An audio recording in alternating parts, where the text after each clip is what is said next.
potato. Oh, good. My slow clap processor made it into this thing. So we have that. Since it doesn't look like we're going anywhere, well, we are going somewhere, alarmingly fast actually. But since we're not busy other than that, here's a couple of facts. He's not just a regular moron. He's the product of the greatest minds of a generation, working together with the express purpose of building the dumbest moron who ever lived. And you just put him in charge of the entire facility. Good, that still work. It'll work. Hey, just in case this pit isn't actually bottomless, do you think maybe you could unstrap one of those long fall boots of yours and shove me into it? Just remember to land on one foot.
science.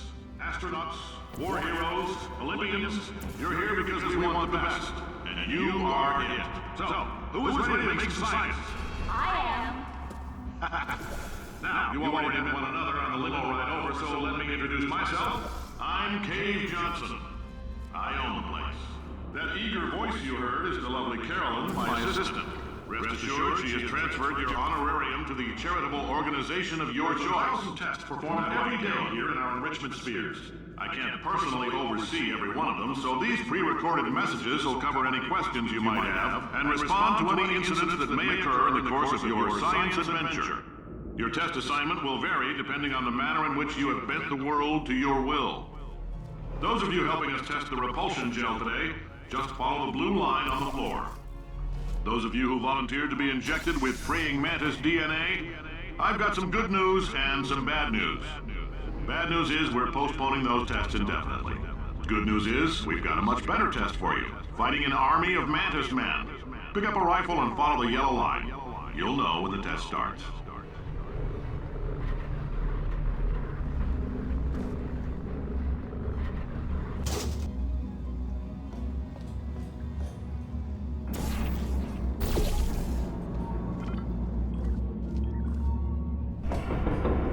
If you've cut yourself at all in the course of these tests, you might have noticed that your blood is pure gasoline. That's normal. We've been shooting you with an invisible laser that's supposed to turn blood into gasoline, so all that means is it's working.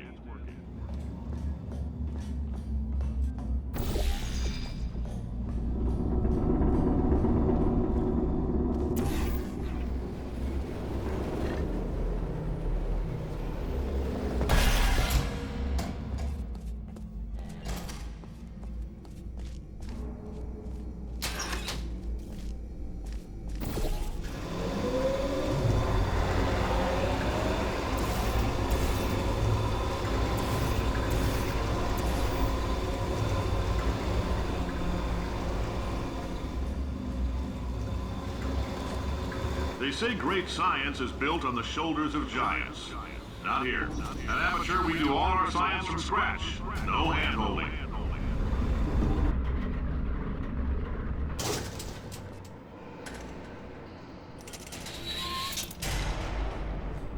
All right, let's get started. This first test involves something the lab boys call repulsion gel. You're not part of the control group, by the way. You get the gel. Last poor son of a gun got blue paint. All joking aside, that did happen. Broke every bone in his legs. Tragic, but informative. Or so I'm told.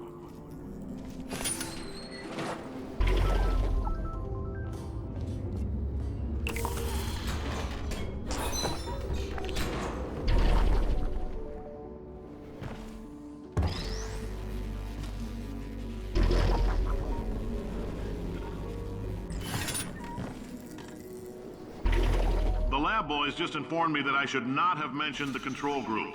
They're telling me I ought to stop making these pre-recorded messages. That gave me an idea. Make more pre-recorded messages. I pay the bills here, I can talk about the control group all damn day.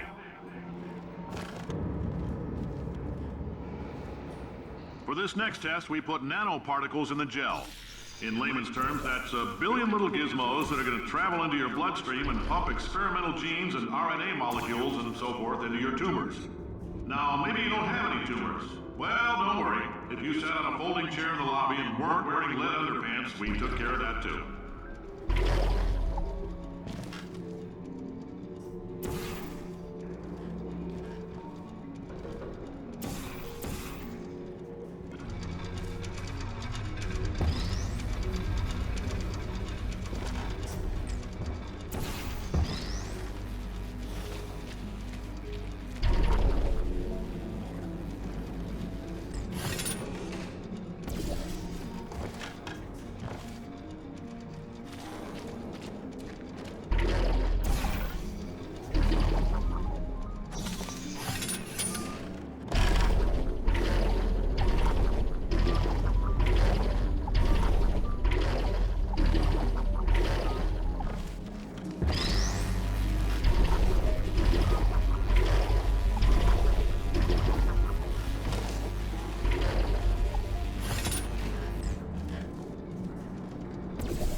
Oh, in case you got covered in that repulsion gel, here's some advice the lab boys gave me.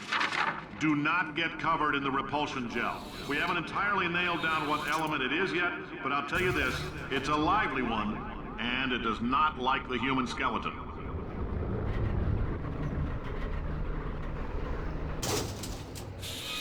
All these science spheres are made of asbestos, by the way. Keeps out the rats. Let us know if you feel a shortness of breath, a persistent dry cough, or your heart stopping, because that's not part of the test. That's asbestos. Good news is the lab boys say the symptoms of asbestos poisoning show a median latency of 44.6 years. So if you're 30 or older, you're laughing. Worst case scenario, you miss out on a few rounds of canasta. Plus, you forwarded the cause of science by 3 centuries. I punch those numbers into my calculator, it makes a happy face.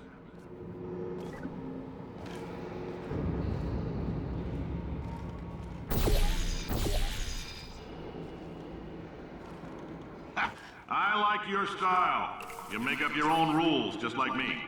Bean counter said I couldn't fire a man just for being in a wheelchair. Did it anyway. Ramps are expensive.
Just a heads up, that coffee we gave you earlier had fluorescent calcium in it so we can track the neuronal activity in your brain.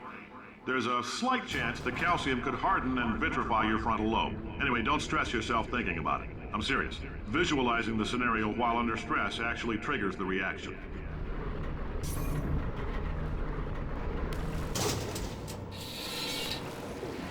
Now, if you're part of control group Kepler-7, we implanted a tiny microchip about the size of a postcard into your skull. Most likely you've forgotten it's even there. But if it starts vibrating and beeping during this next test, let us know. Because that means it's about to hit 500 degrees, so we're going to need to go ahead and get that out of you pretty fast.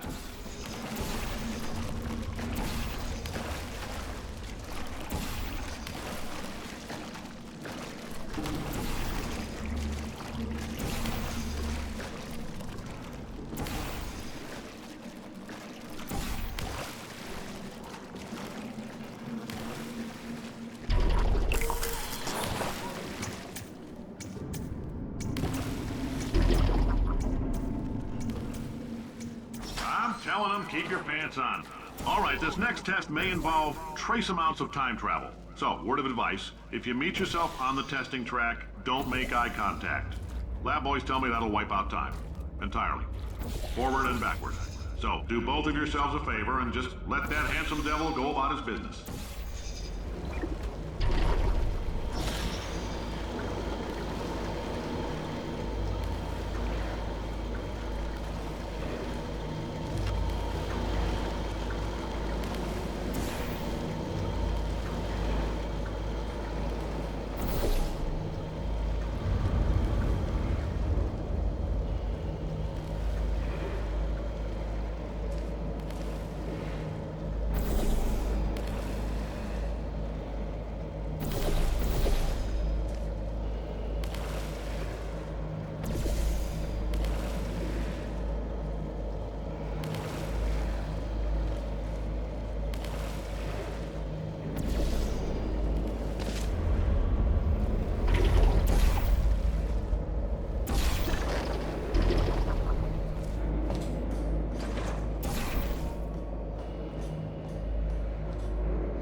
between tests.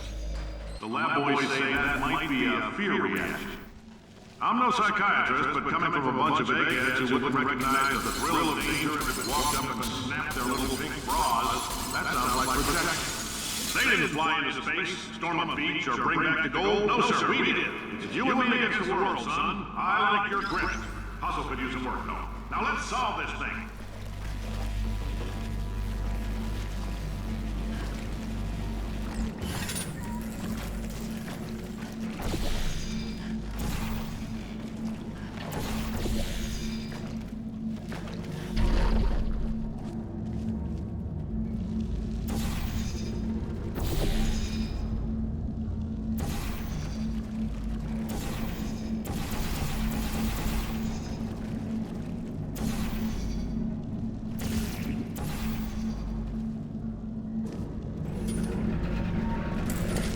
Science isn't about why, it's about why not. Why is so much of our science dangerous? Why not marry safe science if you love it so much? In fact, why not invent a special safety door that won't hit you on the butt on the way out because you are fired?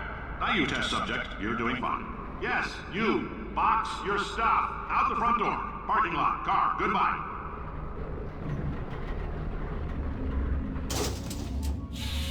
Congratulations! The simple fact that you're standing here listening to me means you've made a glorious contribution to science. As founder and CEO of Aperture Science, I thank you for your participation and hope we can count on you for another round of tests. We're not going to release this stuff into the wild until it's good and damn ready, so as long as you keep yourself in top physical form, there will always be a limo waiting for you. Say goodbye, Carolyn. Goodbye, Carolyn. She is a gem.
Greetings, friend. I'm Cave Johnson, CEO of Aperture Science. You might know us as a vital participant in the 1968 Senate hearings on missing astronauts. And you've most likely used one of the many products we invented, but that other people have somehow managed to steal from us. Black Mesa can eat my bankrupt... Sir, the testing? Right. Now you might be asking yourself, Cave, just how difficult are these tests? What was in that phone book of a contract I signed? Am I in danger? Let me answer those questions with a question. Oh, hi. Say, you're good at murder. Oh, thanks. Did you feel that? That idiot doesn't know what he's doing up there. This whole place is going to explode in a few hours if somebody doesn't disconnect him.